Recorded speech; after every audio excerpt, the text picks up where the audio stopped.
KMKX, what the fuck? You guys tested yesterday. Are you even aware? Specially built receivers are automatically activated to warn of the impending hazard.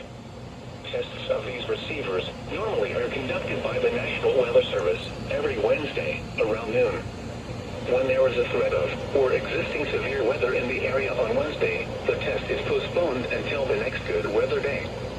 The warning alarm transmitted over this and other NOAA radio stations in southern Wisconsin will normally be activated for watches and warnings that affect the following Wisconsin counties: Richland, Vernon, Adams, Juneau, Marquette, Waushara, Winnebago, Calumet, Manitowoc, Sauk, Columbia, Green Lake, Fond du Lac, Sheboygan, Dodge, Washington, Ozaukee, Iowa, Dane, Jefferson, Waukesha, Milwaukee, What the Lafayette, fuck, Greene, MKX? Rock, Walworth, Racine, and Kenosha. You guys tested yesterday. Illinois counties: Stevenson, Boone, Winnebago, McHenry, and Lake, and all adjacent coastal waters of Lake Michigan.